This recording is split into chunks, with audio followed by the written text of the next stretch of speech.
La verdad es que es para mí un verdadero placer, y no es decir por decir, presentar esta Semana de las Letras. Es mi primera vez como presidente de la Junta de Distrito. Otras veces he venido para estar en el público, pero es la primera vez que me toca pues inaugurar la semana y me hace especial ilusión. Una Semana de las Letras que creo que se ha convertido en un referente para toda la ciudad y que después de 21 ediciones es una seña de identidad de este barrio de Torrero y para muchas personas es una cita fundamental en que están esperando todo el año para sus múltiples actividades. No os voy a contar las actividades, las tenéis todas en el programa, creo que los que habéis venido, las que habéis venido conocéis perfectamente el programa y si no lo miráis, pero es una semana ampliamente llena de muchas cosas y a mí me gusta decir que es una demostración un poco del compromiso de la Junta de Distrito con la participación ciudadana y con la cultura comunitaria, ¿no? Porque decimos esto porque además siempre entendemos que la Semana de las Letras no es una cosa aislada, sino que forma parte de un todo de actividades que se realimentan y se complementan, como son el programa Entre Letras, como son los concursos literarios, como es las jornadas de poesía que empiezan a principios de mayo, y son un todo que se realimenta entre sí y que además se basan mucho en participar desde la Comisión de Cultura de la Junta de Distrito, que es la que diseña, colabora, participa en definir cuál va a ser el tema, un poco en el esbozo de las actividades, etcétera, etcétera, etcétera. Esta Semana de las Letras, como bien sabéis, gira en torno al tema del viaje, una idea que es muy sugerente y que nos habla. Yo cuando pensaba en ella me parecía que hablaba de varias cosas a la vez. Habla de la literatura de viajes, de los libros de viajes, habla también de los libros como viaje en sí mismo, de ese viaje que iniciamos cada vez que empezamos un libro hacia un mundo que no sabemos hacia dónde nos va a llevar. Y por último también a otra cosa que muchas veces es muy desconocida para todos nosotros, que es nuestro propio viaje interior, ¿no? El viaje que hacemos dentro de nosotros para buscarnos y reconocernos y aprender cosas. Hablar de viajes no deja de ser paradójico en esta sociedad globalizada en la que parece que tenemos todo al alcance de la mano, en la que parece que todo, cualquier país remoto lo vemos en Instagram, en Twitter, lo conocemos, podemos viajar relativamente fácil, pero a la vez es paradójico porque a la vez somos capaces de desconocer todos esos sitios, somos capaces de ver los sitios, de conocer las comidas que hacen, pero en cambio no conocemos muchas veces cómo es su cultura, cómo es la población, etcétera, etcétera. Decía Paul Pelux, uno de los referentes del literato de viaje, que viajar es salir de la clase social, es ser testigo, escuchar y destruir todo el estereotipo. Porque lo consustancial al viaje me gusta pensar que es el extrañamiento, el ser extraño, el ser extranjero, el partir de la ignorancia de lo que nos rodea y a partir de ahí de elaborar el conocimiento y aprender a conocernos a nosotros mismos.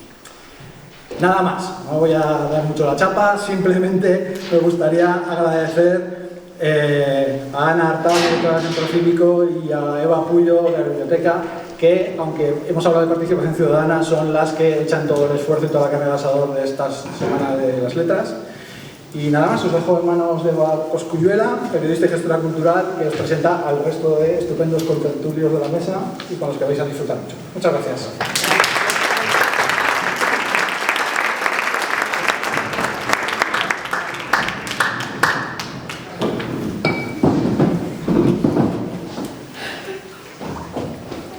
Muy buenas tardes.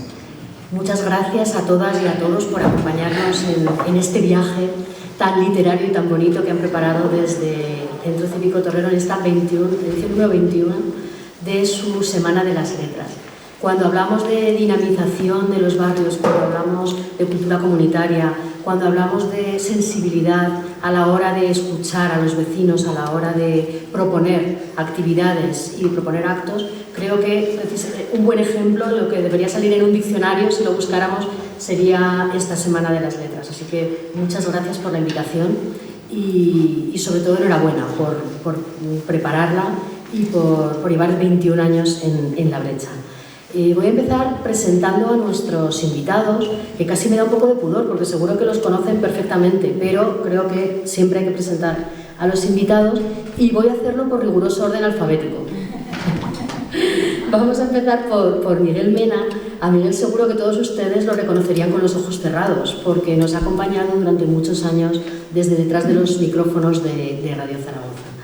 Él es periodista, es escritor, es viajero, ha recorrido Aragón de norte a sur, de arriba a abajo. Yo creo que ha llegado a todos sus pueblos, luego nos contará si se ha dejado alguno. y bueno, lleva escribiendo muchos años, desde 1985 que publicó Parafernalia, y entre sus 25 títulos, si no he contado mal, publicados, voy a hacer referencia de todos ellos solamente a los que conciernen a los viajes para no alargarnos, se encuentran Paisaje de un ciclista y Un viaje aragonés, que es una revisión de ese primer Paisaje de un ciclista, una vuelta a ese primer viaje que hizo por Aragón, que contó pues, una visión de cómo vuelve a hacer este viaje 25 años después. Tenemos también con nosotros a Beatriz Pitarch, que su voz también nos resulta igual de familiar porque desde esos mismos micrófonos, desde detrás de esos micrófonos de Radio Zaragoza, en la cadena SER en Aragón, también nos acompañó durante muchos años. Es periodista, es una de las fundadoras de Aragón Musical, es fotógrafa maravillosa, tiene una mirada muy curiosa y muy bonita, y también es viajera. Si Miguel se quedaba en un territorio muy cercano, pues yo creo que Beatriz es justo el extremo contrario, porque ella se ha ido a lugares tan exóticos, permítanme decirlo así, como Corea del Norte o Irán, y lo ha plasmado en sus libros El Chador Azul y Cerrado 24 horas. Y Fernando Sanz Martín, también escuchamos su voz, no desde detrás de unos micrófonos, sino desde la letra impresa, porque colabora quincenalmente en Heraldo de Aragón con una columna donde siempre plasma también una mirada curiosísima sobre la vida. Es gestor cultural, es escritor, es un poeta finísimo y también es un viajero, por supuesto, por eso está aquí. Sus viajes los ha plasmado en libros, no quiero dejarme ninguno, Apuntes de París, Viajes y novelerías, con la que ganó el premio Café Betón en 2004, Notas sobre Zaragoza del Capitán Marlowe, Ciudades que se posan como pájaros y Días en Nueva York y otras noches. Antes de continuar, bienvenidos a los tres y muchas gracias por acompañarnos. Como les decía, sus formas de viajar son muy diferentes.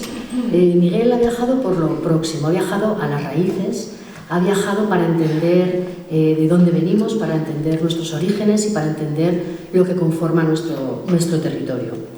Beatriz, sin embargo, se ha ido a lugares con culturas muy alejadas, lugares que además, países en los que no es lo mismo ser un hombre que ser una mujer, y nos lo ha contado en estos dos libros. Y Fernando ha visitado ciudades y sus viajes son unos viajes muy literarios. Podríamos encontrarlo, por ejemplo, en Dublín siguiendo la pista de Joyce, o en Lisboa buscando el libro de Miguel Torga después de comprar un reloj. Es ese reloj. A pesar de esas diferencias, tienen también muchas cosas que los unen. Sobre todo una mirada muy aguda y muy curiosa sobre la vida, muy diferente, que busca el detalle y que reconoce lo original. Y que los tres también saben identificar qué es eso que han visto, qué es eso que les ha ocurrido, que es susceptible de convertirse en material literario. Tienen otra cosa común y es que los tres nos hacen disfrutar mucho con sus libros. Así que yo creo que podemos empezar. La primera pregunta es obligada. Me gustaría preguntaros qué es el viaje para vosotros. Bueno, pues empiezo yo. Yo he viajado mucho. No sé si se me escucha bien. Vale.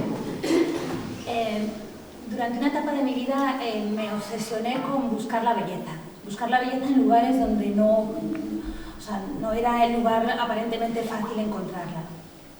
Y para mí los viajes siempre iba buscando la belleza, a veces la buscaba en monumentos, a veces en la gastronomía, a veces la buscaba en un paisaje, y siempre me he encontrado la belleza en las personas. Mis viajes han sido diferentes en base a las experiencias que he vivido con las personas o con las situaciones que me han tocado disfrutar o sufrir según las circunstancias.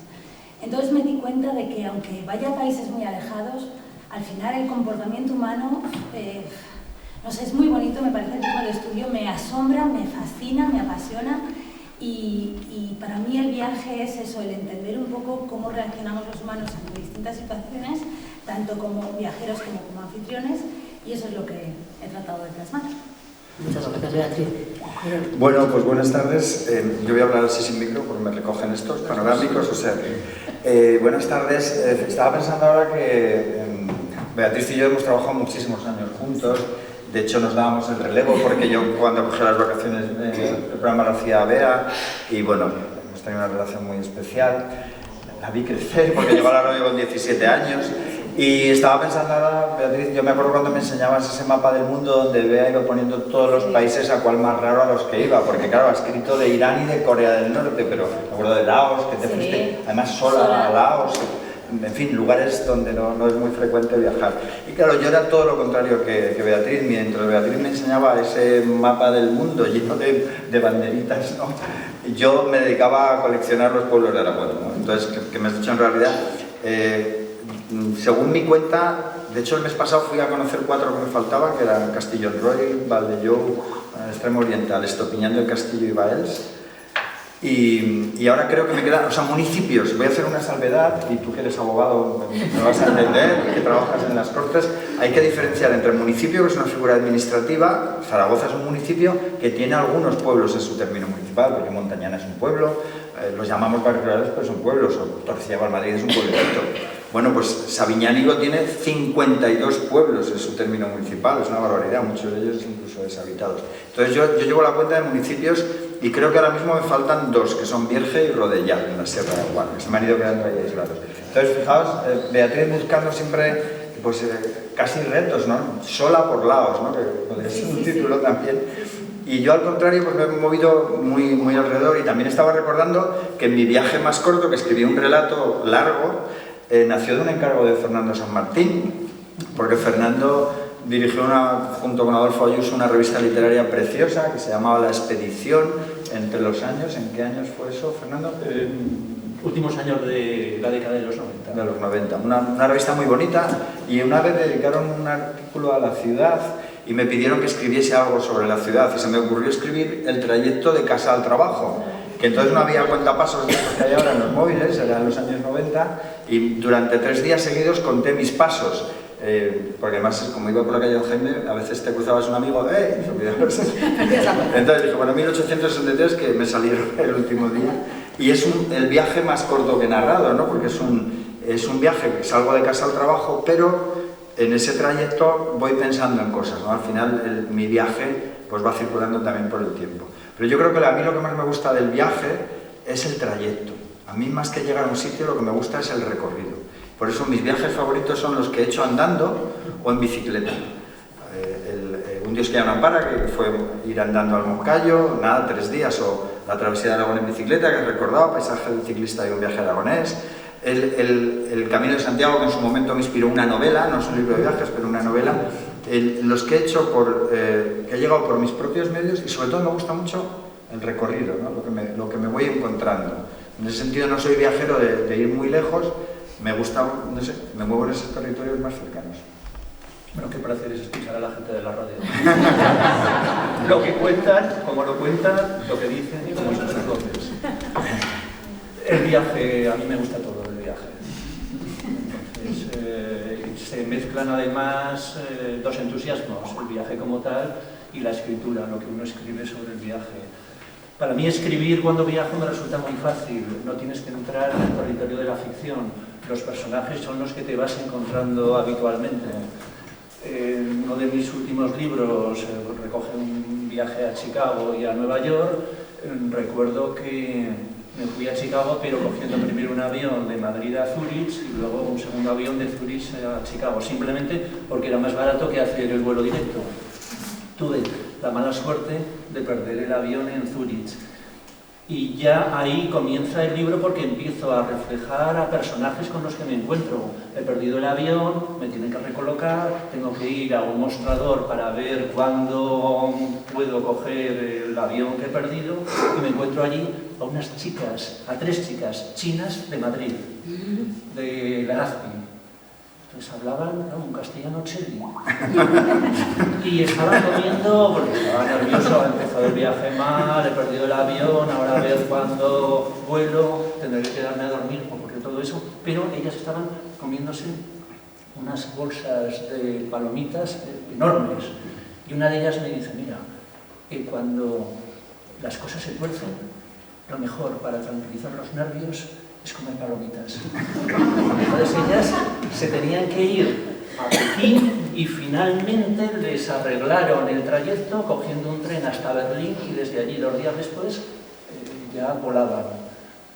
Yo me quedé a dormir en Zúrich, al día siguiente cogí el avión, llegas a Chicago un día más tarde y ya voy directamente al hotel. Y en el hotel, bueno, vas a hacer ya, bueno, la reserva será de un día tarde, la chica de recepción le doy el pasaporte y me lo pide primero en inglés y ya cuando ve de dónde soy, me dice ya en castellano, ¿eres de Zaragoza? Digo, sí, soy de Zaragoza. Digo, ¿y tú? Me dice, soy de Jalisco, pero he estado en Zaragoza. ¿Y por qué has estado en Zaragoza? Es que estuve en un concierto de Joaquín Sabina y bebí mucho vino y cogí en Zaragoza un colocón inolvidable. Son personajes que forman parte del libro, pero ya en las primeras páginas. Yo os iba a preguntar, precisamente, cuando viajáis, bueno, son dos preguntas en realidad. No sé si ya durante el viaje tomáis notas para luego convertirlas en libro, o cuando termináis el viaje es cuando reposáis un poco lo que habéis vivido, lo que habéis visto, y entonces empezáis a escribir. Pero también, al hilo de esto, quería preguntaros cómo identificáis las cosas que luego son susceptibles de introducir en un libro. Pero claro, Fernando me lo ha puesto ahí, tal cual, ¿cómo no vas a escribir, a contar esto? Vamos, nada más llegar, ¿no? Nada más llegar a la habitación del hotel, quiero decir, te pones a escribir porque ya en sí mismo es una situación muy literaria. No sé quién quiere empezar, pero contadme. Yo me acuerdo de unas notas que conservo con mucho cariño. Cuando hice la primera travesía de Aragón en bicicleta en el verano del 91, yo no pensaba en ningún momento escribir un libro, pero nuestro común amigo Antón Castro, a quien tanto queremos y de quien tanto aprendemos, trabajaba entonces en el periódico de Aragón y yo colaboraba en el periódico. Y me dijo Antón, hombre, ¿me escribirás algo a la vuelta? ¿No? Porque estaba en cultura y tal, y le dije, vale, pues ya te haré algo. Y entonces iba tomando notas. En aquel año 91 llevaba esos planos del ejército porque yo gran parte del viaje en bicicleta buscaba caminos o carreteras secundarias, me perdía muchas veces. Y entonces en esos planos, que eran tan grandes al extenderse, yo por detrás fue mi blog de notas, porque yo una cosa me había dicho un amigo. Yo en realidad la primera travesía de Aragón en bicicleta, la del 91, la hice como entrenamiento para hacer el Camino de Santiago, que lo hice el año siguiente. Porque un amigo me había hablado entusiasmado y entonces me apeteció, yo ya me había aficionado mucho a la bici, probar. Y mi amigo me había dicho, lleva lo mínimo imprescindible, lo mínimo, porque cada kilo que eches de más te va a penar. O sea, tenés que llevar encima. Claro, entonces no eché un cuaderno, o sea, como llevaba una bolsita con mapas delante, pues detrás, y los conservo todas aquellas notas, y de esas notas nació un reportaje de 2 páginas para el periódico de Aragón. Y fue a raíz de mucha gente que leyó ese reportaje que me dijo, oye, me gusta mucho el reportaje, podías escribir algo más. Y entonces eso me pinchó, y de ahí el libro, unos meses, bueno, casi un año después salió el libro. Pero sí, esas notas las guardo todavía, las conservo con mucho cariño. Sí. En mi caso también conservo mis diarios de viaje. He publicado solamente 2 libros, pero he recorrido muchos más países. De todos tengo diarios de viaje porque lo hago por mí, no lo hago. Yo escribo mis diarios de viaje como forma de recordar todo lo que he vivido, igual que hago fotos, porque mi memoria, bueno, pues cuando pasan los años me gusta releerlos y decir, ay, es verdad, me pasó esta anécdota. Entonces 2 se han convertido en libros, pero a veces en mi casa me encanta mirar mis diarios de viaje, y ahora que contaba una anécdota tan divertida, me ha venido a la mente una anécdota que el otro día releí en un diario de viaje, y no sé si se convertirá en un libro algún día o no, porque no es el propósito, pero la tengo escrita. Y es que en un trayecto que hice por Laos, precisamente que nombraba Miguel, yo fui sola a Laos y quería llegar desde un punto en el que estaba hasta la capital, y bueno, pues tenía que coger un autobús público, y era un autobús con un trayecto muy largo, eran como 16 horas o así, era un trayecto largo. Yo sola allí, perdida, no sabía idiomas, me senté al lado de un chico, bueno, el autobús tenía 60 plazas y estaríamos como 90 y tantas personas, gallinas, gente que se hacía una mudanza, una moto encima que la subieron así en volandas al techo, o sea, era muy surrealista todo, y al lado se me sienta un chico laosiano, y al verme extranjera, oye, ¿hablas inglés? Es que yo quiero practicar inglés. Bueno, pues me hizo de intérprete majísimo, el chico me estuvo haciendo el viaje mucho más agradable. Y me pasó una situación que la tengo contada en el diario de viaje, divertidísima, porque de repente uno empieza a gritar algo en lao, el idioma local, a gritar, ¡ah! Claro, yo no entendía nada, y el chico me iba traduciendo, era como ver una película con subtítulos, y no tenía que estar esperando, ¿qué ha dicho? Bueno, pues la historia es que el chico se había enamorado de una chica del autobús. Y entonces la chica iba con cascos y no se enteraba. Y el otro iba diciendo, ¡qué guapa la del asiento de la tercera fila! ¿Creéis que hacemos buena pareja? ¡Una encuesta, que levante la mano! Claro, yo veía que la gente aplaudía, gritaba, animaba. La otra chica iba con cascos y yo le iba diciendo, ¿qué dice? ¿Qué dice? ¿Qué han dicho? Entonces fue un trayecto divertidísimo donde el chico hasta se arrodilló y le pidió salir a la chica para que la chica se quitara los cascos y le dijera, perdona, tengo novio. Todo el mundo ahí, dramático. Y a mí me encantó porque tuve un intérprete espontáneo, que yo iba como un poquito con retardo, ¿no? La gente reía y yo reía 2 segundos después, o la gente aplaudía. Y eso lo tengo escrito en un diario de viaje y me encanta releerlo porque eso a lo mejor se me hubiera olvidado, o sea, son anécdotas muy puntuales, pero me pareció una situación muy novelesca, también muy digna de contar alguna vez, pero bueno, ahí está de momento en un cajón, a lo mejor algún día se convierte en libro. Esperemos que sí. Película. ¿Y tú, Fernando? Bueno, la memoria es muy embustera, es lo que ha dicho Beatriz. Conviene apuntarlo todo al margen de cuando salga ese futuro libro, porque los pequeños detalles de un viaje al cabo de unas semanas, si no digamos ya unos meses más tarde, pasan al territorio del olvido. Yo utilizo unas libretas hace años, un amigo que vive precisamente en este barrio, en Torrero, y que bueno, es muy mañoso, hace muchas cosas, y entre ellas libretas artesanas. Me regaló 8 o 10 y esas son las que yo utilizo cuando voy de viaje. Para esos viajes que hago lejos, fuera y que van a ser un futuro libro. Otra cosa es que a veces uno afronta un proyecto literario. Por ejemplo, yo tengo un libro de viajes sobre Zaragoza, que antes lo has citado, una cosa que yo titulé Notas sobre Zaragoza del capitán Marlowe. Ese es un proyecto distinto, pero ese es un proyecto que en mi caso respondió para frenar esa idea que siempre se me ha atragantado y es la de los falsos cosmopolitas. Es decir, hay gente que considera que lo ideal, el viaje soñado, tiene que estar a 4.000 kilómetros de distancia. Es absolutamente falso. El viaje soñado lo podemos tener aquí.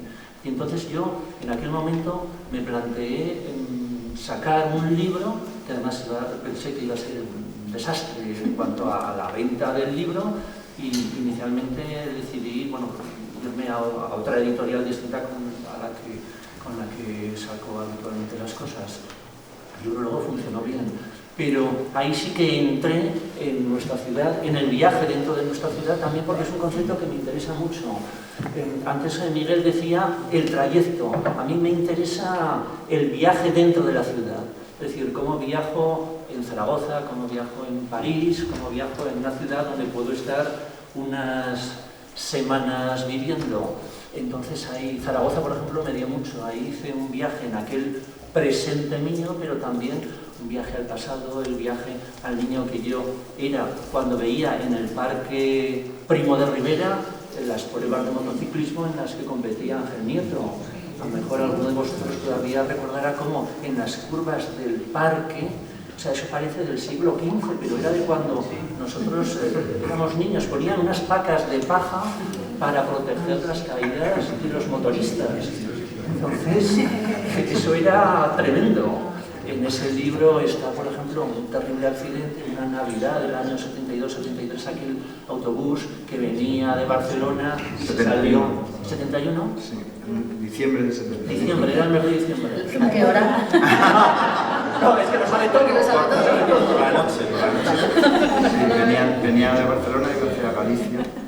Y al entrar en el puente de piedra pegó un bandazo contra un lado y se fue por el otro. Sí. Y cayó al río. No se cayó directamente al Pozo de San Lázaro, porque hay gente que piensa, incluso hay gente que piensa que el autobús sigue allí. No, el autobús se quedó se quedó en realidad En la cornisa del pozo. en uno de los tajamares. Bueno, tajamares no, porque es al otro lado. Los tajamares es la forma esta que tiene el Ebro, aguas arriba, y abajo había unos molinos en realidad en tiempos y está la forma redondeada, y ahí cubre menos porque ahí había habido construcciones y se quedó volcado sobre un lateral. Hay unas fotos de Daldo, no me acuerdo que era el fotógrafo, lo siento, pero son unas fotos buenísimas de la gente que sobrevivió a la caída, subidos esperando a que los bomberos los rescaten, porque la distancia era corta, y entonces rescataron a los supervivientes, que entre los muertos hubo varios niños que eran sordos, que venían de un colegio de sordos y volvían a sus casas. Y ese autobús, luego cuando lo fueron a sacar los bomberos, se rompió la sirga con que lo estaban subiendo, entonces sí que se cayó al pozo de San Lázaro. Se cayó, pero lo volvieron a sacar en el 82, sí. En 1982 ya lo sacaron. Pero mucha gente piensa que está todavía. Está, sí. Porque cuando, como dice Miguel, cuando quisieron sacarlo un equipo de bomberos, la sierra se rompió y se hundió en las aguas del Ebro. Sí, sí. Sí. Yo era entonces un niño de 11, 12 años 71, y sí, como tú. Somos de la misma historia. Nos llevamos días. Él está mejor, pero... Y recuerdo en el colegio que nació la leyenda de que el pozo de San Lázaro tenía unas profundidades abisales y que a través del centro de la tierra comunicaba con el Índico. Y entonces, claro, aquella imagen, todo aquello en la cabeza de un niño, pues era demoledor, o sea, rompedor. Sí. Yo hay una cosa sobre las notas, perdona, que estaba escuchando, estaba pensando. Yo, por ejemplo, en aquel primer viaje, como las notas eran para un reportaje en el periódico, no ponía las cosas divertidas que me pasaban. Pero cuando se escuchaba, estaba pensando que las cosas divertidas y las dramáticas, yo creo que no se olvidan, aunque no las apuntes. Yo creo que aunque tú lo tienes apuntado, pero me extrañaría que olvidases esa anécdota. O sea, te veo octogenaria y contando esa historia, porque es buenísima. Entonces, yo no... Luego, cuando escribí el libro, me afloraron esas anécdotas. Y de hecho, voy a contar la que de ese primer viaje, la que más le gusta a la gente. Yo no lo había notado, pero cuando ya... Y no lo puse en el reportaje del periódico, pero cuando escribí el libro sí, que fue en Caspe, que paré a almorzar y me estaba quedando sin... Llevaba carretes, claro, de diapositivas que se llevaba entonces. Entonces, había una tienda y entré, y en la tienda era agosto. Entonces había una señora muy mayor y le dije, ¿tiene diapositivas? Y me dijo, ay hijo, es que mira, era fin de semana además, dice, es que la tienda es de mis hijos, de mi hijo y su mujer, se han ido a la playa y me han dejado aquí solo para entregarlo. ¿Os acordáis que había que ir a por recoger las fotos del revelado? Claro, es que nos hemos olvidado de eso. Y me dice, y es que no sé, dice, mira a ver si hay diapositivas. Entonces me pongo a mirar y veo efectivamente que además era una marca española que se llamaba Balca. ¿Os acordáis? Y entonces, digo, aquí tiene un par de cajas. Entonces, cuando las cojo, me fijo, los carretes tenían fecha de caducidad. Y entonces veo que están caducados, además de meses. Y digo, qué pena, están caducados. Y me dice la señora, dice, yo me como los yogures caducados y nunca me ha pasado nada. Y entonces, me produjo tanta ternura que los compré. Funcionaron. Sí. Pero claro, cada vez que hicieras una foto pensarías, esto igual no sale, pero funcionaron. La verdad es que la mujer tenía toda la razón y yo desde entonces me como los yogures. ¿Y te acuerdas de esta señora? Cada vez que te comes el yogur. En el segundo viaje, el que has comentado, de un viaje a Aragonés, hice gestiones, ya había fallecido, habían pasado 25 años, pero localicé a su familia y me mandaron una foto suya y la puse en recuerdo. Ya no me acuerdo cómo se llamaba, pero claro, yo he hecho una cosa, no sé si lo habéis hecho vosotros, claro, yo un libro repetir el viaje para contar 25 años después. Y entonces en el segundo libro recuerdo cosas del primero y entonces pues busqué fotos, en el caso de esta mujer, y sale una foto de ella. Claro, para mí es una anécdota, no me puedo olvidar de esa anécdota jamás, aunque no la apunté. Bueno, hay que recordar que el primer viaje en bicicleta Miguel lo hace en 1991 y, como dice, el segundo viaje lo repite 25 años más tarde, en el 2016, y el tercer viaje cuando tenga unos 82 años, me toca. Lo hará 25 años después. En bici eléctrica. O sea, que igual una bici eléctrica igual tampoco te va mal. ¿Qué pretendéis cuando escribís un libro de viajes? Han ido saliendo cosas ahora en lo que habéis comentado, pero cuando escribís ese libro volcáis esas experiencias, esas cosas que os han sucedido. No sé si tenéis en mente compartir la experiencia con los lectores, hacer que se transporten a ese sitio donde habéis estado y que vivan un poco la experiencia que vivisteis vosotros, simplemente que se diviertan cuando vosotros os divertisteis o que se entristezcan cuando vosotros lo hicisteis. No sé si lo hacéis con alguna idea en mente o os dejáis llevar y lo que va saliendo... Venga, no, empieza tú porque como has ido, tus libros son de los sitios más raros del mundo, o sea, Corea del Norte. Sí, pero fíjate, por ejemplo. Por orden, o sea, cronológicamente escribí primero El Chador Azul, que es un libro que está basado en un viaje personal a Irán. Irán, además, lo hice acompañado de mi madre, que mi madre iba en silla de ruedas, es decir, eran unas condiciones que ya hacía que el viaje no fuese lo más cómodo o lo más típico. Y allí yo no tenía ninguna motivación de escribir ningún libro, yo escribía mi diario igual que escribo pues, para recordarlo para mí. Pero es verdad que me llamó mucho la atención cómo el viaje desmontó mis propios prejuicios. Yo reconozco que tenía prejuicios, iba a una cultura muy distinta, donde además era obligatorio, porque para entrar en Irán era obligatorio que al ser mujer llevásemos el pelo cubierto. El pelo, las mangas y las piernas, o sea, podíamos enseñar las manos y la cara, pero tampoco podías enseñar la pantorrilla o remangar como estoy ahora, tampoco se podía, tenías que llevar manga larga. Los chicos también tenían que llevar manga larga, es decir, también había algunas restricciones para los chicos, no podían ir de manga corta. Pero bueno, yo iba con mis prejuicios diciendo, lo voy a pasar fatal, se me va a caer el velo, encima va a ser un ambiente muy hostil. Justo era una etapa, igual que ahora también está en una etapa un poco convulsa, donde estaba muy señalado como el eje del mal Irán, Irak y Corea del Norte. Eran tres países que estaban como en los medios de comunicación muy señalados. Y yo iba con mis prejuicios, en mi mochila llevaba mis cosas y mis prejuicios.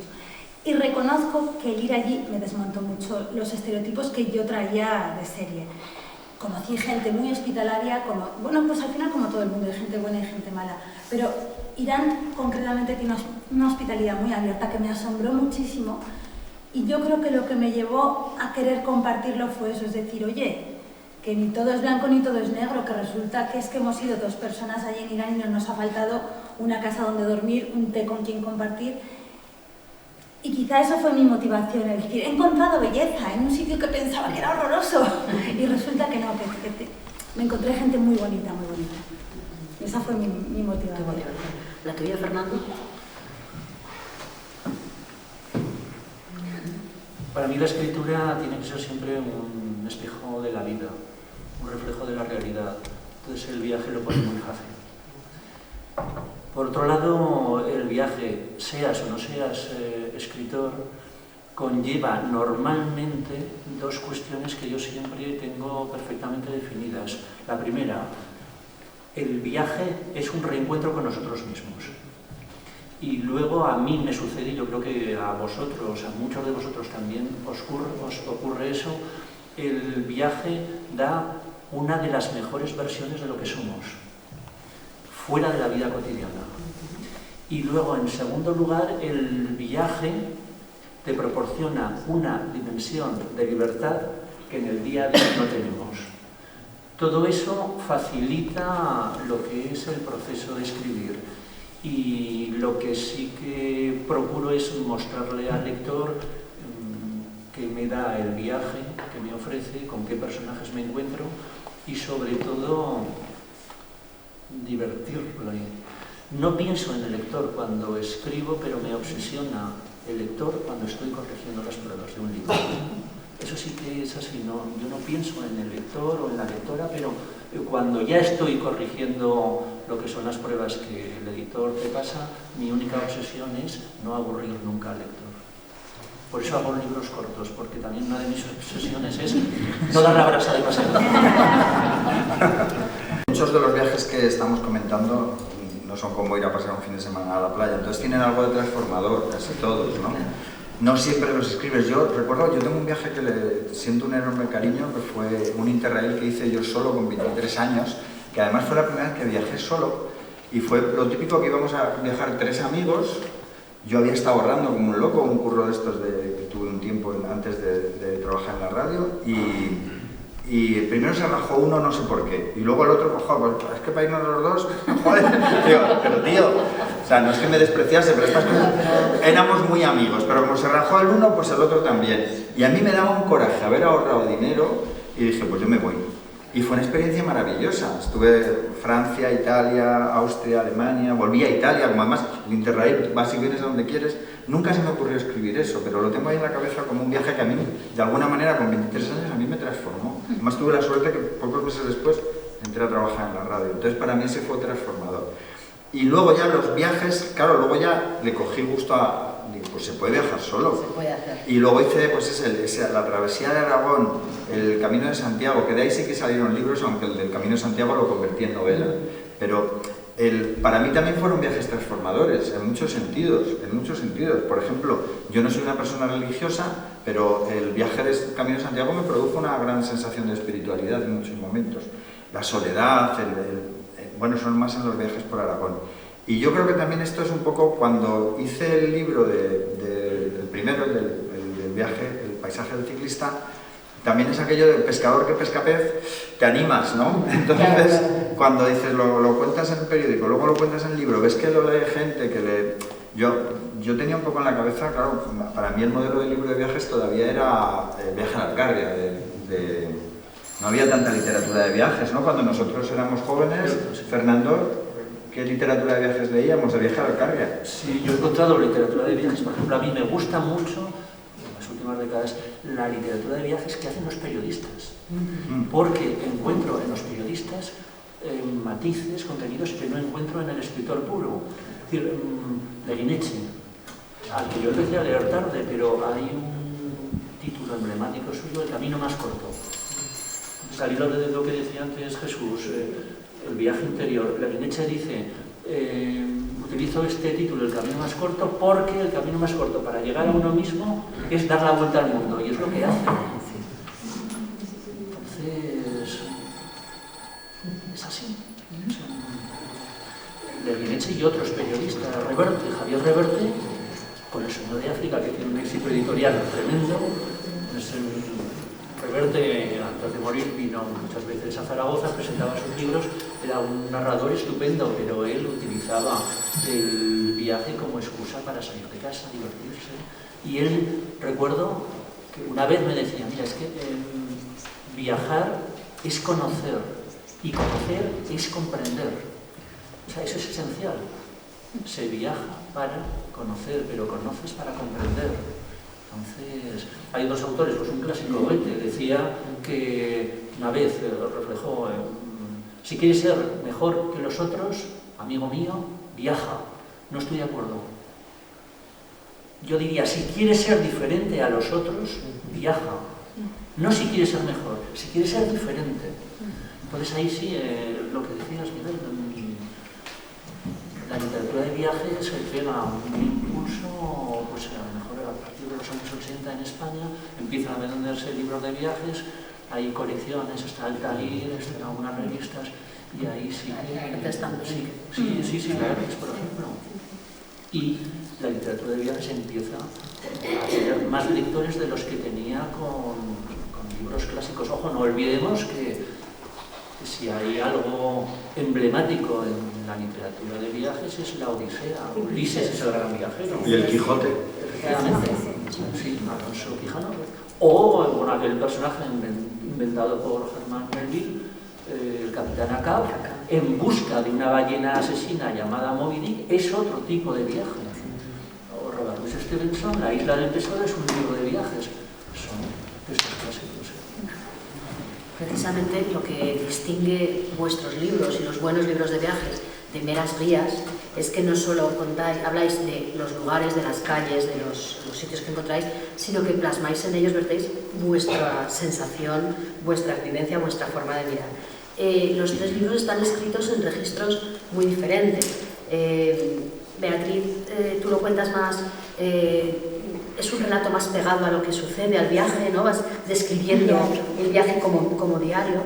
Fernando, es un viaje como más literario, y ahí sí que mezclas mucho el viaje interior y el viaje personal, donde vas mezclando tus reflexiones y también las evocaciones que te sugieren las cosas que ves. Ya puedes estar en Tánger o puedes estar en Tetuán, pero te estás acordando de tu padre, o puedes estar en otro sitio y estás acordándote de tu barrio de Zaragoza de cuando eras pequeño, pero todo eso lo plasmas ahí. Y es muy curioso, Miguel, porque en tu libro, en el primer libro, en el de 1991, es un poco con más estilo Beatriz, más periodístico, más crónica, y en esa segunda parte, en esa vuelta, se parece mucho más al de Fernando, porque ahí sí que hay ahí mucho de tu reflexión, de tu sentimiento, de tu viaje personal. Sí, claro, es que el primero ya he dicho que nació en realidad de un reportaje de prensa, claro, no, ni siquiera de radio, de prensa. Y entonces, claro, el segundo medito mucho más sobre el paso del tiempo, lo que dices, me reencuentro con lugares y también sobre las personas que han desaparecido, sobre los cambios sociales. Claro, fíjate que del año 91, yo hay un dato que saco en el del 2016, cuando yo hago el viaje del año 91, había en España 54.000 líneas de teléfono móvil, 54.000. Y cuando vuelvo en el 2016 había 46 millones de líneas, porque hay más líneas que habitantes. Por ejemplo, por poner, fíjate, en unos años, pero cómo había cambiado el mundo y nuestras vidas. Entonces, claro, me vuelvo mucho más reflexivo. También todavía periodístico, porque claro, Fernando es poeta y no lo puede evitar, quiero decir, claro, o sea, vienes de la poesía, has publicado mucha poesía y se nota ciudades que se posan como pájaros. Es que ese título, claro, es que es un verso, ¿no? Entonces, yo, igual que Fernando es poeta, yo soy periodista y tampoco lo puedo obviar. Entonces, el dato, me gusta el dato, eso también cabe, claro. Y un poco a ti te pasa lo mismo, ¿verdad? Yo creo que es que, claro, es la evolución. Cuando empiezas a escribir, empiezas con las herramientas que tienes. No escribo mejor porque no sé escribir mejor, porque no me atrevo a contar una historia de ficción, porque no estoy en esa etapa o no me atrevo. O no es tu registro. Sí, no pasa nada. Escribo de lo que conozco porque lo he vivido y me sale de una forma muy natural porque no estoy poniendo florituras, no estoy diciendo, me voy a inventar que ahora el del autobús se le va a declarar. No, eso pasó y todo lo que está contado en estos libros son cosas reales, más graciosas, menos graciosas, pero han pasado. Me imagino que si yo continuase escribiendo, cuando pasasen 25 años, si repito, imagínate que dentro de 25 años repito este viaje, sería más poético, yo creo que sí, porque está esa evolución, ¿no? De decir, ostras, qué diferencia, cómo ha pasado, qué cambio. O sea, básicamente ellos escriben mejor porque tienen mucha más experiencia acumulada. No, hombre, no hablamos de escribir mejor, yo creo, no sé, vosotros lo podéis decir también, sino son registros diferentes y es el registro que cada uno tiene. Y me parece que precisamente ahí está el valor de lo literario, ¿no? Que si no todos los libros serían iguales y tampoco tendría mucha gracia. Hay una cosa, antes de que me olvide, que tú tienes una parte que a lo mejor nosotros no tanto, que es la aventurera. Y yo quería que recordases, por ejemplo, cómo entraste en Corea del Norte, porque como periodista... Entiendo. Cuéntalo, por favor, porque esa parte que yo no me atrevería, pues a mí recuérdamelo, por favor. Corea del Norte, bueno, como sabéis, es un régimen muy, muy cerrado. De hecho, el libro se llama Cerrado 24 horas porque realmente es un régimen hermético donde para entrar, aunque sea como turista, hay que pasar una serie de solicitudes que no siempre te las dan. Y yo cuando me empecé a informar, yo iba obsesionada a buscar la belleza en lugares hostiles y me parecía que Corea del Norte era un lugar ideal para encontrar belleza en un sitio que aparentemente no parecía fácil de encontrar. Y entonces me dijeron, sí, el visado de turismo lo puedes conseguir, es fácil, no le interesa a mucha gente, no es un sitio desde luego de turismo masivo. Dice, y solamente tienes que confirmar que no seas periodista, primer error, que no seas fotógrafa, segundo error, porque fotografía, y que no hayas escrito ningún libro. Y yo ya había publicado otro libro. Entonces yo decía, ostras, es que tengo 3 de 3. O sea, solo hay 3 condiciones, bingo, o sea, es grande. Entonces lo que hice, creo que esto ya prescrito, fue mentir y decir que yo trabajaba de administrativo en una empresa inventada y mandé mi solicitud de visado así. Me decían, trabajas tal. Hablé con un chico que tenía una empresa y digo, igual te llaman de la embajada, di que trabajo contigo. Y el chico muy amable me dijo, pues si será el caso lo haré. Yo fui todo el rato hasta que conseguí el visado, que fue el día de antes, porque en Corea del Norte es que es complicado, y el visado me lo concedían en Pekín, tenía que ir a Pekín para que me dijeran si sí o si no. O sea, yo a lo mejor iba a Pekín y me decían, pues mira, no. Y entonces en Pekín yo decía, bueno, pues el plan B es unas vacaciones por China, tampoco me parece mal. Y yo fui hasta el último momento diciendo, es que no sé si me van a dejar entrar o no. Y lo que hice fue en la foto de visado fue muy gracioso porque digo, por si acaso ponen mi nombre en internet, como ya había hecho alguna exposición de fotografía y tal, bueno, pues siempre salía pues maquilladita, un poco medio como voy ahora, ¿no? O sea, un poco pues dentro de mis posibilidades arreglada. Entonces en la foto que pedí para el visado hice todo lo contrario, digo, me voy a poner el pelo así sucio, un moño horroroso, me puse gafas, con ojeras, o sea, digo así, si ven la foto igual se piensan que no soy la misma, ¿sabes? Bueno, también tenías una pequeña ventaja porque, o sea, tú firmas como Beatriz Pitars, pero en el DNI es Martínez. Eso es, Pitars, eso es, o sea, Beatriz Martínez, claro. Yo decía, por si acaso ponen el nombre en Google y sales, digo, que se piensen que es otra, decir, sí, es mi hermana la guapa, yo soy. Y funcionó, pero sí, de hecho, ese viaje lo hice con mi pareja y mi pareja siempre me dijo que era un acto de amor. Dice, yo aquí en Corea en cualquier momento puedo decir, ¡es la periodista! Y te llevamos, o sea, a un campo de reeducación inmediatamente. Entonces, sigo con esa pareja, o sea, no lo hizo, está todo bien.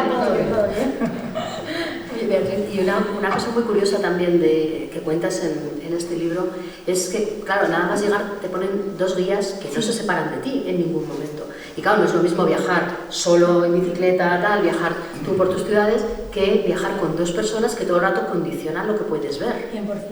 Y que miraban mis diarios de viaje, miraban mis fotos y me obligaron a borrar algunas fotos. Ah, sí.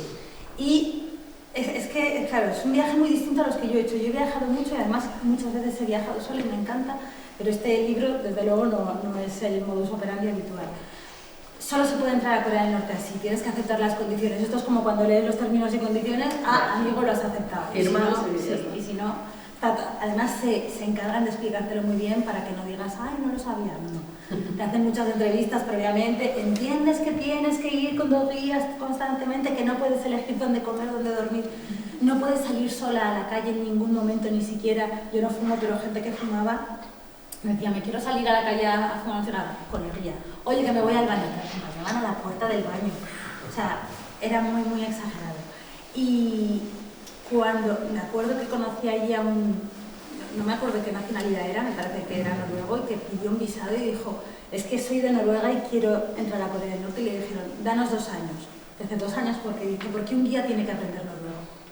O sea, te piden que digas todos los idiomas que hablas para que el guía sepa todo lo que escribes, porque a mí me leían mis diarios, y español sí que sabía, no tuve que esperar, pero hasta ese punto.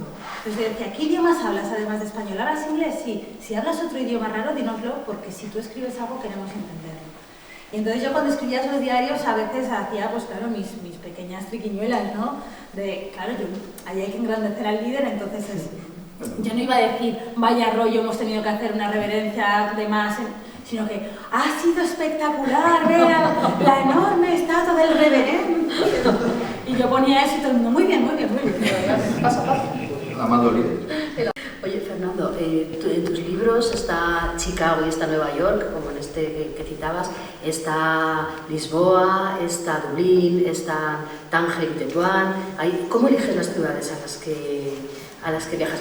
Cuando eliges la ciudad, ¿tienes ya en mente que se va a convertir en literatura y que va a estar en un libro o no? No, hay ciudades que no se convierten en libro. Hay viajes que quedan solamente en el viaje. Y a veces también te encuentras con proyectos de libro que cuando lees lo que has hecho, dices, ¿esto qué es? Esto no puede ir a ningún sitio. Entonces conviene mirarse al espejo. Sí. Otras veces las motivaciones están ahí porque la ciudad te atrapa, ciudades que incluso pueden ser muy turísticas, pero hay ciudades que, lo estamos viendo, se convierten en parques temáticos, pero aun cuando son parques temáticos, son ciudades que tienen un relato tan poderoso que la ciudad está por encima de la invasión turística que pueda tener. Otras veces, antes lo has dicho, ese viaje a Tánger y Tetuán, hay una motivación personal. Bueno, yo era un niño cuando mi padre muere, yo lo conocí un poquito, y en casa siempre yo he guardado unas fotografías suyas. Él era militar y su primer destino fue Tetuán. Y yo guardé unas fotografías suyas fechadas en 1954, que estuvo él allí destinado, y tenía pues fotos en la ciudad, fotos en el cuartel. Y yo fui hace 6-7 años para localizar esos lugares concretos donde se habían hecho las fotos. Entonces hay una motivación muy directa. Fui con Jorge, mi hijo, que pues, era más pequeño, y me decía, si el abuelo no hubiera muerto, igual nos hubiéramos quedado aquí a vivir y tú serías árabe y iríamos a la mezquita. Pues no hay que descartar nada. Y una pregunta que me surge, igual que hay viajes que se quedan en el viaje y que a lo mejor tú ibas muy motivado diciendo esto de aquí voy a sacar material y luego lo lees y dices, ah, pues no. Te ha pasado al revés de decir, esto lo hago por placer pero ni voy a tomar notas ni nada y luego te sorprende y dices, ostras, pero si tengo aquí un material maravilloso de lo que he vivido. Sí, eso nos pasa a todos. Cosas de las que esperas poco y te dan mucho y al revés, pero no, los viajes también son como las personas. Algunas personas esperas poco y te encuentras pues, algo tremendo. Entonces, que también sucede Al revés, sí. Y el viaje no es algo hecho, es algo que vas viviendo pues, día a día. Te encuentras con gente inesperada, hay viajes que son muy fáciles, son redondos al completo, y hay otros viajes que son a veces pues, una carrera de dificultades. Eso sucede, forma parte de la vida. Del viaje, del propio viaje en sí mismo.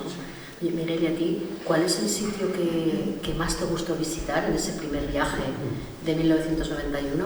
Y quería preguntarte si luego cuando lo revisitas, si revisitas ese sitio donde más disfrutaste, donde mejor lo pasaste, al revisitarlo también coincidiste con que era el mejor o te defraudó, porque las expectativas cuando viajamos también son importantes. Sí, en ese viaje del 91 disfruté y sufrí porque era mi primer viaje en bicicleta y en agosto el calor, esas cosas te quedan. Es un tipo de viaje muy particular. Se sufre gozando, es un poco difícil de explicar, pero el que es ciclista lo sabe, el que lo probó lo sabe. Entonces, claro, yo había sitios que ya conocía, porque yo empecé el viaje en Ordesa, toda esa zona Ordesa, Torla, Broto, sabía que era maravillosa. Y también pues había estado en el Maestrazgo, además iba a pasar otra vez, porque... Pero entonces, yo creo que los lugares que más me gustaron fueron aquellos que me sorprendieron, que simplemente era, pues, ¿por dónde sigo hoy? Por allí, yo sabía más o menos hacia dónde iba hacia el sur, hacia San Agustín. Y por ejemplo, fíjate, me acuerdo mucho lo que me sorprendió, yo conocía Castellote, pero luego la ruta, elegía rutas, yo no nací aquí, pero un poco de estadudez también tengo. Si yo seguía la carretera normal para ir de Castellote a Cantavieja, donde iba porque estaba Antón Castro entonces allí, su mujer era médico y tuvo muchos destinos de pueblos de Teruel y me iba a alojar con ellos. Y entonces si yo seguía recto la carretera de Castellote me metía en la provincia de Castellón. Y yo no quería salir de Aragón. Entonces la única alternativa era dar un rodeo muy grande y me llevaba por unas pedanías de Castellote que eran Dos Torres Mercader y Cuevas de Cañar. Y yo ese paisaje no lo conocía, que luego tiene mucho que ver con la literatura de José Jiménez Corbatón, del Fragor de la... José Jiménez Corbatón es un escritor zaragozano, pero que su familia procede de esa zona en torno al embalse de Santolea, una zona muy misteriosa de la provincia de Teruel. Entonces me metí por ahí y sobre todo Cuevas de Cañar me sorprendió. Además en Cuevas de Cañar acababa la carretera, y me sorprendió, me pareció un lugar que tenía una magia especial. Y más cuando yo no sabía nada, porque yo no llevaba, como era con lo mínimo imprescindible, no llevaba ni una guía de viajes, llevaba planos, nada más, planos para saber.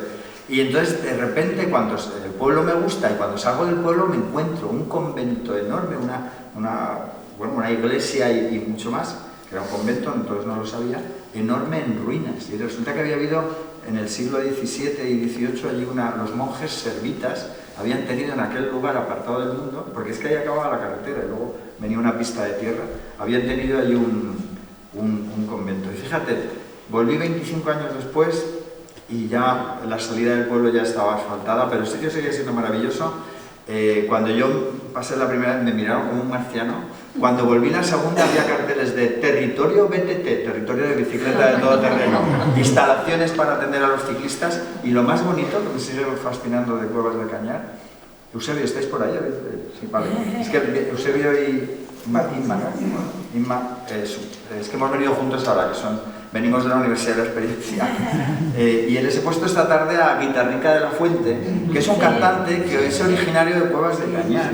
Y tiene un vídeo maravilloso rodado en Cuevas de Cañar y cuyo estribillo dice: en las Cuevas de Cañar la vida es tan bonita que parece de verdad. Entonces, Es un pueblo que sigo teniendo ese descubrimiento el primer día, porque no te lo esperas, y de repente, que 25 años después sigue estando bien y encima reciben a los ciclistas como visitantes ilustres y luego ya la música, o sea, lo tenía todo. O sea, no fuiste el único bicho raro. Pasan más por ahí para que... Sí. Fernando, en Ciudades que se posan como pájaros, tienes una cita que dice: de un viaje quedan muchas cosas dentro de uno, más de lo que imaginamos. ¿Qué ha quedado de vuestros viajes dentro de vosotros? Bueno, a veces cuando hablar de viajes dices con qué me quedaría, yo me quedo con instantes, con momentos. Me gusta mucho, respecto a los viajes y en otros temas, hacer listados. Me gustan las listas, las negras no. Hacer un listado de momentos inolvidables en los viajes. Entonces, ahí no estaría un viaje al completo, sino esa copa, ese vino, esa cerveza que te tomaste en una terraza, en una cafetería, pues Trieste, por ejemplo. Son momentos concretos, son esas secuencias, esos fragmentos de vida que permanecen dentro y que están ahí y estarán posiblemente para siempre. Eso también me interesa mucho, la colección de instantes en la vida cotidiana y en el viaje ya es. Que además muchos de ellos son completamente inesperados, porque cuando vas a ver un monumento ya sabes que vas a ver, además ahora lo hemos visto ya 20 veces, hemos mirado en internet, hemos visto un documental, pero esa copa que te tomas en una terraza y de repente ves algo que pasa, no lo esperabas y por eso precisamente se convierte en algo mucho más valioso. Sí, efectivamente. Si no, a veces vas a un lugar emblemático, pues referencias, no sé, estás en Venecia, hay un sitio, en Harrisburg, claro, te cobran por un café lo que a ti te cobra el dentista cuando vas a una... Pero, bueno, colecciona sensaciones. Bueno, con el Harrisburg leí una vez, hay un escritor americano importante, Truman Capote. Truman Capote era amigo de un multimillonario del mundo del petróleo, Richard Anderson, y Anderson quería montar unos plataformas petrolíferas en el Golfo Pérsico. Y entonces quería llegar al Shah de Persia. Y Truman Capote era amigo de la Farandiva. Por esa vía, el multimillonario concertó a través de Truman Capote una reunión en Teherán con el Shah de Persia. Y unos meses más tarde tuvo licencia para construir unos pozos de petróleo que le reportaron millones de dólares. Y entonces, ya cuando aquello había cuajado, le dijo a su amigo el escritor Truman Capote: ¿dónde quieres que esto ha salido bien? ¿Dónde quieres que te invite a cenar? Y ni corto ni perezoso le dijo: pues al Harrisburg de Venecia. Y cogieron el avión privado unas semanas después y se fueron allí. Cuando vas a Venecia, uno de los lugares de referencia es ese, para tomar un café, que no suele salir barato, pero permanece en la memoria, permanece dentro del mundo. Vea. A ver, yo recuerdo momentos muy mágicos viajando, como decía el instante. Yo me he quedado a veces extasiada de belleza, pero en un aspecto casi místico. O sea, a mí ha habido algunas situaciones que me han hecho que me cueste respirar porque estaba asombrada, no podía asimilar tanta belleza, ¿no? Y esos momentos los tengo muy marcados a fuego lento. Recuerdo, por ejemplo, la primera vez que vi una aurora boreal fue en Groenlandia. Es algo, o sea, es que es magia, es que, o sea, hacía mucho frío, 30 grados bajo cero, o sea, no es moco de pavo. Yo pensaba que a partir de menos 10 ya me iba a dar igual, menos 10 que menos 15 que menos 20, no da igual, lo he comprobado, no da igual, a menos 17 grados podía salir y hacer excursión, a menos 30, muy abrigada me costaba, el día que más frío pasé fue 45 bajo cero y tuve que volver al alojamiento porque no podía, o sea, era decir, me queman los pies, iba muy bien abrigada, pero entonces sí que se nota la diferencia, 10 grados menos a esas temperaturas se nota. Recuerdo que el día que vi la aurora boreal hacía 30 bajo cero, estaba emocionada, era tan bonito que lloré de belleza, de decir, esto es el cielo se mueve, es que es magia. Y hacía tanto frío que la lágrima se me quedaba congelada aquí. Entonces, ante una situación tan bella, tan bella, tan bella, yo estaba en un aspecto terrible porque estaba intentando despegar el ojo, me dolían las pestañas y yo, no quiero que se me quede pegado, quiero ver esto, ¿no? Pero ese momento tan un poco surrealista, porque yo de verdad hacía aspavientos ahí, socorro, tengo frío, no, pestañeo.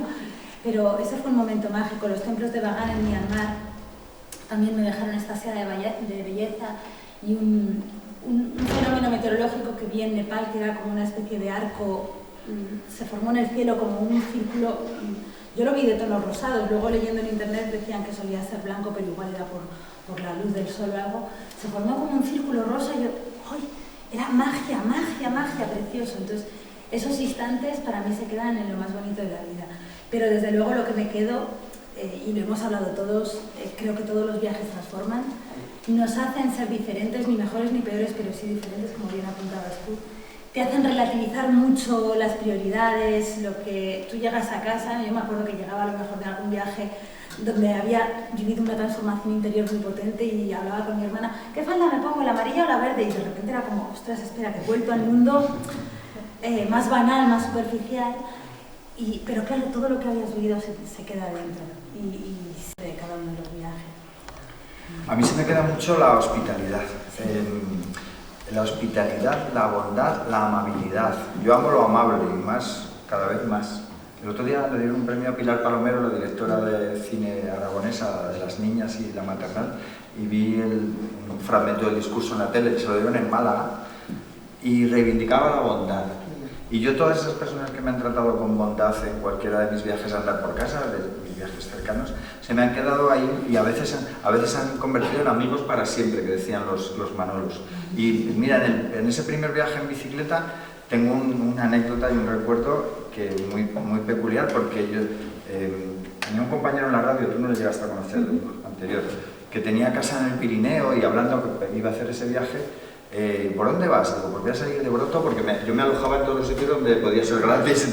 Marina Fortuño tenía casa en Broto y me alejaron sus padres, y entonces digo, voy a seguir por aquí, mi idea es bajar luego por la Sierra de Guara, y me dijo, pues yo tengo unos amigos que tienen casa en Guaso, que estaba al lado de Voltaña. Yo había pensado dormir en Voltaña, pues ya le voy a llamar, estas cosas y llamó a sus amigos, oye, que han dicho que te vayas, sin conocerme de nada. Y bueno, resulta que esos amigos eran Severino Pallaruelo, que yo no lo conocía todavía, el gran escritor del Pirineo, y su mujer Maribí Broto, que con el tiempo, entonces eran maestros en Sabiñánigo, y con el tiempo él ya había publicado algo, pero yo no lo conocía, no lo había leído, había publicado poco también. Y Maribí con el tiempo fue consejera del gobierno de Aragón, de Derechos Sociales y demás. Y me presenté allí, un ciclista sudoroso, que soy el amigo de Andrés de Radio Zaragoza, venga, y me acogieron en su casa con sus hijos, pasé una velada estupenda, y encima, o sea, una hospitalidad, es que no me conocían, que es que ni siquiera eran oyentes de Radio Zaragoza, que es que eran de Huesca, eran oyentes de Radio Huesca, no, o de Radio Sabiñánigo, no me conocían de nada, me metieron en su casa. Y encima me cayó el gordo con ellos, que se lo recuerdo cada vez que los veo. Sí, porque yo fumaba entonces, y aquel día me había quedado sin tabaco. Yo fumaba poco, pero aún fumaba. Y me había quedado sin tabaco y ellos no fumaban. Y en Guaso no había donde comprar tabaco. Y nunca más volví a fumar. Ese día. Pues es un regalazo. Entonces, claro, pero un regalazo. O sea, no sabes la esclavitud, bueno, que la esclavitud que era. O sea, fueron amables, bondadosos, cariñosos, divertidos. Lo pasamos muy bien con ellos y encima dejé de fumar. Entonces, ¿qué más se puede pedir? Llevamos casi una hora hablando, vamos a ir terminando, pero no quería hacerlo sin hablar de ese viaje por la ciudad que ya ha ido saliendo un poquito.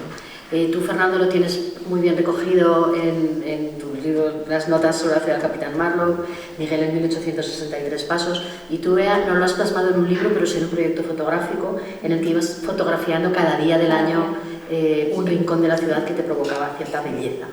Entonces, yo quería preguntaros, cuando salimos de aquí, miramos las cosas con ojos nuevos, ¿no? Tú llegas a un sitio donde no has estado nunca y lo ves con ojos de quien llega y descubre. La ciudad ya la tenemos muy vista y ya el otro día me comentaban, vino Chani Rodríguez, una escritora, a una actividad de Zaragoza y se alojó en el Hotel Don Yo.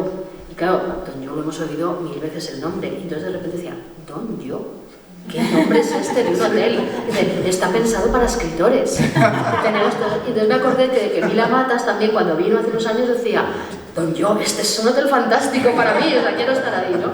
Y nosotros, ¿cuántas veces hemos pasado por el Hotel Don Yo o hemos mencionado y nunca nos ha parecido nada? Entonces, quería preguntaros precisamente eso, ¿cómo hacéis para ver la ciudad con esos ojos nuevos, como si no lo hubierais visto ya antes y que luego plasmáis en vuestros libros, en vuestro proyecto fotográfico? Sí, hay que estar en tu ciudad como si la desconocieras en ocasiones, eso sí que es importante. Yo, una cosa curiosa que he hecho y que es infrecuente y además crea en ti unas sensaciones extrañas es dormir en un hotel en mi ciudad. Lo he hecho 2 veces. Entonces, ¿En el Don Yo? En el Gran Hotel, ¿no? En el Gran Hotel, se llama. No lo sabía. Porque alguna vez, creo que lo hemos comentado, sí, has dormido o solo escuchado. Pero para sentirte... Sí, porque te vas a cenar, bueno, eso lo haces habitualmente, te vas a cenar, pero el hecho de que acabes de cenar, te puedes tomar una copa y no vuelvas a casa, sino que te vas a un hotel en tu ciudad, sensorialmente, claro, creas otra realidad. Entonces, ahí sí que lo sensitivo, distinto, eso sí es muy importante. Me interesa ser poco racional a veces cuando estás en tu ciudad o en otra ciudad, de tal manera que el conocimiento te entre un poquito en relación con lo que tú dices, Miguel. Las sensaciones son las que te tienen que nutrir. Entonces, no la información que tengas sobre un lugar. La guía sí que es importante, pero hay otras cosas más importantes que el contenido de la guía. Entonces, dentro de nuestra ciudad sí que tenemos que hacer el esfuerzo de ser turistas en nuestro lugar habitual. Eso luego te da cosas que si no adoptas esa actitud, careces de esas cosas. Bueno, yo fíjate, Fernando tiene mucho la culpa de mi reflexión sobre la ciudad porque cuando me piden para la expedición, tú y Adolfo me pedís aquel texto, escribe algo sobre la ciudad, libertad absoluta. Entonces, yo al principio no tenía muy claro, pero entonces me empiezo a pensar en las cosas que veo de mi casa al trabajo. Y claro, yo me he ido a vivir al Arrabal y vivía frente a la estación del norte, entonces empiezo a investigar un poco esa estación, cuando se inauguró, me voy a la hemeroteca, leo cosas y empiezo a descubrir cosas de la ciudad. Me hizo mucha gracia que se inauguró el 16 de septiembre de 1861 con un viaje en Barcelona, vino en tren el marido de Isabel II, Francisco de Asís de Borbón, que era primo suyo. Y una cosa que me impactó es que el periódico que leía, que era el Saldubense, un periódico de Zaragoza del siglo XIX, ponía, era el día que llegaba el tren y decía: mañana no saldrá el Saldubense porque vamos a celebrar que llega el tren a Zaragoza. Digo, igualito que el periodismo de ahora, ¿no? Igualito que el periodismo de ahora. Pero luego lo que me fascinó fue, o sea, el recorrido. Claro, yo iba todos los días por la calle Don Jaime. Y cada un día me doy cuenta que la calle Don Jaime ya existía, porque los romanos cuando hacían sus ciudades, hacían primero una calle de norte a sur y otra de este a oeste, el Cardo y el Petumano. Y claro, yo digo, pero si la calle Don Jaime, salvo al final, que se tuerce un poco, digo, pero si es que es la misma que hicieron los romanos. Y entonces de repente pienso, y me produjo vértigo, digo, pero si es que hace 2000 años que todos los días, igual que yo camino por aquí, ha caminado gente. Eso no lo pueden decir en Nueva York, ni en Madrid, ni en muchas otras ciudades. Y aquello me impactó mucho. Entonces era como cada cosa un pequeño descubrimiento, como dices tú. Yo en mi ficha para nacer en Madrid, pero en realidad yo soy de Carabanchel, soy de un barrio muy alejado. No, sí que no. Nunca he sentido Madrid, el Madrid del centro, la ciudad histórica, como es mi barrio, Carabanchel, pero mi ciudad es Zaragoza. Entonces ese descubrimiento de hecho me ha llevado, yo tengo ahora una manía, cada vez que viene alguien de fuera, por ejemplo cuando estuve el año pasado llevando a estos a Carmen Mola y compañía, estos escritores que venían, que los acompañaba, los llevo siempre al cruce del Carro y del Decumano, o sea, al cruce de la calle Don Jaime con Mayor y Espocimina. En ese cruce, y les paro ahí a Fernando Aramburu, se lo dice. Una vez te acuerdas que cenamos todos y luego le acompañé al hotel porque estaba en la plaza del Pilar y le dije, para un momento, Fernando. Además, digo, él vivió en Zaragoza y tal, y lo hago con todos, lo he hecho con muchos y con Carmen, o sea, con Antonio Mercero y tal. Y les digo, mira, aquí donde estamos ahora charlando tú y yo, desde hace 2000 y pico años se ha parado la gente a hablar. Y a alguno le puede parecer una tontería, a mí me fascina, es como si toda esa gente estuviese levitando todavía. El pasado es una dimensión del presente, o sea, vivimos también en ese pasado, atravesamos por lugares donde ha pasado mucha gente y pisamos el mismo suelo, el puente de piedra, o yo qué sé, lo respiramos el mismo aire, el mismo cierto. A mí eso me ha impactado mucho y me sigue impactando. Mira, y tú siempre nos has llamado la atención de por qué tenemos esa reverencia hacia la calle Don Jaime, mientras que no tenemos la misma reverencia hacia la calle Alfonso. Eso me chocó mucho. No decimos la calle Don Alfonso. Digo, ¿por qué llamáis a Alfonso con esa familiaridad, la calle Alfonso, y al otro Don Jaime? Encima Alfonso fue el que conquistó Zaragoza. Pero tú has sido el que siempre ha dicho eso. Sí, de hecho hasta los de Oregón TV una vez lo sacaron. Lo hablé con ellos y también me dijo, oiga, pues es verdad, y los zaragozanos de toda la vida no sabéis por qué. Oye, ¿alguien sabe por qué? Porque nos conocemos. Mira, yo pienso que la creatividad, como muchas otras cosas, se trabaja. Hay gente que dice, ¡ay, qué suerte tienes! Eres muy creativa. En mi caso, más con la fotografía, que es a lo que me dedico ahora.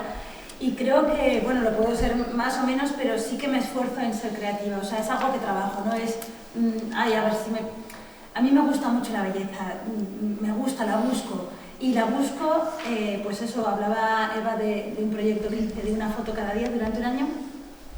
Yo me ponía mis propias normas, igual que Mirel se ponía la norma de no salir del territorio aragonés, yo me ponía normas que no podían ser selfies, no podía ser una foto del plato de comida que estuviera comiendo, no podía ser una foto de mis pies en la playa, o sea, huía de las fotos tópicas para hacer una foto un poco más creativa. Y eso me obligó a trabajar mucho la creatividad. Y una forma de trabajarla fue ir al trabajo, que en ese momento era Radio Zaragoza, cada día por un camino distinto. De verdad, bueno, no durante los 365 días, había veces que salía con prisa y el camino más corto, lógicamente. Pero sí que muchos días decía, voy a salir antes porque voy a dar vuelta. Y en vez de ir por el camino corto, voy a dar una vuelta a la manzana. O voy a ir incluso para atrás. Y esos pequeños detalles, que son tonterías, me estimulaban mucho y me hacían ver mi ciudad con otra visión. Y es una forma, o sea, en mi caso lo apliqué a la fotografía, pero creo que cualquiera que le guste escribir podría utilizar ese tipo de recurso para ver su ciudad desde otros puntos. Por cierto, esa exposición la podrías poner con Cabo, tienes todas las fotos. Se hizo. Se hizo la exposición, sí, pero sí. Digo que la puedes volver a poner. Sí, bueno, las fotos las guardo. Las fotos las tienes todas. Sí, o sea, porque la exposición fue ya hace muchos años. Pues es que ese proyecto lo hice 2 veces. Fue en 2011 y en 2015. Vale. En 2015 era mejor fotógrafa porque llevaba 4 años más de experiencia y las fotos creo que son más bonitas. Claro, pero siguen siendo, o sea, 365 miradas a la ciudad. Sí. Yo salgo en una. Sí, con letras, es verdad, con la sí, además, sí, me llevó a uno de esos solares del Coso Bajo que se habían pintado así muy bonitos y me llevó un lapicero de este tamaño para hacer como que estaba escribiendo allí y además había unos textos en la pared y de repente un montón de niños del barrio, ¿qué hacéis? ¿Qué hacéis? ¿Te acuerdas? ¿Por qué se la haces tan grande? Claro, y yo allí posando, venga, ponte así, claro, los fotógrafos son lo que son, ¿no? Ponte así, ponte el bolígrafo así, ponte así. Claro, yo quería ser creativa y encima Mirel le admiro muchísimo, le admiro desde antes de conocerle. Entonces yo quería hacer el fotón, no fue el fotón, la verdad es que tengo fotos mejores, pero bueno. Oye, pero hay tiempo para repetir. Pero yo le admiraba mucho y yo quiero hacer el mejor retrato porque Mirel para mí es un referente. Y entonces yo como que me lo ocurrió un montón y quería, pues como eres escritor, le llevo un lápiz gigante y tal. Pero una cosa así, el juguete era una cosa así. Y al final lo que queda es eso, no es que, pues es como en los viajes, no es que quede la foto. Lo bonito no era el resultado final, lo bonito era el recorrido, ¿no? Sí. El cómo llegamos hasta ahí. El hacer la foto. En esas ciudades que se posan como pájaros, Fernando dice que viajar es caminar fuera de las pistas embarradas por lo cotidiano, sin conocer el cansancio, aunque estemos cansados. Yo creo que los tres nos han demostrado que saben perfectamente caminar fuera de esas pistas, caminar sin conocer el cansancio y, lo que es más importante, luego contárnoslo en libros tan buenos como los que escriben ellos tres.